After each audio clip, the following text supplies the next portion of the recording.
तरीके से आप लोग एक हेडिंग देख पा रहे होंगे, नोएडा टोल ब्रिज कंपनी आईटेट को ऐसे 16,000 करोड़ टैक्स डिमांड। तो ये क्या है? ये एक कंपनी है नोएडा टोल ब्रिज, जो कि ऑलरेडी स्टॉक मार्केट में लिस्टेड कंपनी है, जिसका स्टॉक प्राइस आज के दिन 6 रुपये 7 रुपये के आसपास में चल रहा है कहीं पर।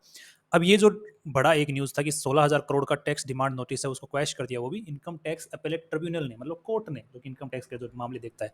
सीआईटी ने यहाँ पे केस कर रखा था, सीआईटी और कंपनी के बीच में केस चल रहा था। सीआईटी बोल रही थी इसके ऊपर ये इन्होंने गड़बड़ियाँ की हैं, और ये कंपनी बोल रही थी कि हमने ऐसी गड़बड़ियाँ की नहीं है। कोई ज़मीन से रिलेटेड कोई मामला था जो 2006-2012 के बीच का है। तो वहाँ पर टैक्स जो है 8,000 करोड़ का था, और उसी के ऊपर पेनल्टी जो होती है, जितना आपके पास टैक्स होता है उसी की पेनल्टी अगर लगती है तो उसकी डबल हो जाती है। तो आपका 16,000 करोड़ का यहाँ पे कंपनी के ऊपर बन रहा था।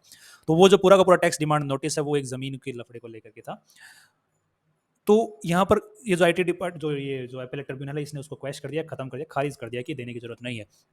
जैसे ही ये न्यूज़ मार्केट में आई, तो नोएडा जो टोल ब्रिज है, इसके लिए काफ़ी पॉजिटिव न्यूज़ इस कंपनी के लिए। ऑफ कोर्स ये बात है, इसके लिए पॉजिटिव न्यूज़ है, क्योंकि इसको वो टैक्स नहीं देना, अगर ये खारिज नहीं होता तो इस कंपनी को वो देना पड़ सकता था, जिसकी वजह से ये कंपनी खत्म हो सकती थी। बट यहाँ पर अब जैसे ये न्यूज़ बाहर आई, जो कि परसों की बात है, आज के दिन अगर 19 की बात कर रहे हैं तो ये 17 तारीख की बात है, लगभग 1 बजे के आसपास ये न्यूज़ बाहर आई थी। तो यहाँ पर इस कंपनी के स्टॉक में एक बहुत खासा उछाल देखने में 20% के सर्किट के ऊपर जाके स्टॉक टंग गया। बट द प्रॉब्लम वाज कि एक कंपनी के लिए न्यूज़ कितनी इंपॉर्टेंट हो सकती है, फायदेमंद हो सकती थी, इसके normal point of business point of view से अगर देखा जाए तो इसका अगर कंपनी को अगर देखते हैं, 16,000 करोड़ का अगर ये क्वैश नहीं भी होता तो क्या होता? कंपनी क्या हो जाती? बैंकक्रप्ट हो जाती। अगर ये कंपनी बैंकक्रप्ट हो जाती और नहीं हुई, अगर क्रैश हो गया है, तो कंपनी के ऊपर इसका पॉजिटिव इफेक्ट क्या होने वाला है? नहीं, कोई भी पॉजिटिव इफेक्ट नहीं होने वाला है यहाँ पर। क्यों नहीं होने वाला? क्योंकि आज के दिन कंपनी के जो ऑलरेडी बुक वैल्यू 12 रुपए के आसपास चल रहा है, और कंपनी जो है कंटिन्यूअसली नेगेटिव में रिजल्ट जारी कर रही है, मतलब कोई प्रॉफिट कंपनी जनरेट नहीं कर रही है। अगर रिसेंटली आपको 5-7 साल का अगर डेटा देखेंगे तो आप हर साल ये नेगेटिव में रिजल्ट जारी कर रही है। और कंपनी के जो रिजर्व्स हैं वो कंटिन्यूअसली कम होते जा रहे हैं, घटते जा रहे हैं, लोन्स वहीं पर बने हुए हैं, और अदर लाइबिलिटीज भी बढ़ रही है। अब यहाँ पर जो कंपनी के पास में मेन जो एसेट्स हैं, वो अगर मेन एसेट्स में देखा जाए तो फिजिकल एसेट्स की फॉर्म में नहीं है, जैसे लैंड हो गया, जमीन हो गई, प्लांट हो गया, उस टाइप से वो उतने ज़्यादा नहीं है। बट जो मेन एसेट इनकी फॉर्म में है, वो है इंटेंजिबल एसेट्स की फॉर्म में यहाँ पर कंपनी के पास में है। इंटेंजिबल एसेट्स कौन से होते हैं?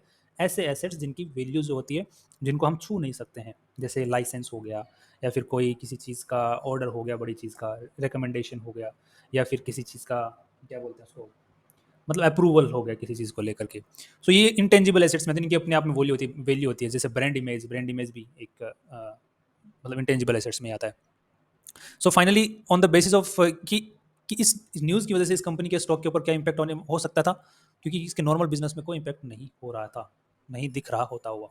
सो फाइनली हमारी यही एडवाइस रहेगी कि इस न्यूज़ के बेसिस के ऊपर अगर आप इस स्टॉक के अंदर में इन्वेस्ट करना चाहते हैं तो ना करें, क्योंकि अगले ही दिन इन्वेस्टर्स को पता चल गया, और पिछले दिन जब न्यूज़ आई तो स्टॉक 8% मतलब 20% के सर्किट पर टंगा, अगले दिन वापस वहीं पर आ गया जहाँ पर ये पिछले दिन था, क्योंकि तब तक न्यूज़ लोगों को समझ में आ गया, लोगों ने न्यूज़ पढ़ा, कंबाइन करके देखा, अरे यार यहाँ पे तो कुछ है ही नहीं, राइट?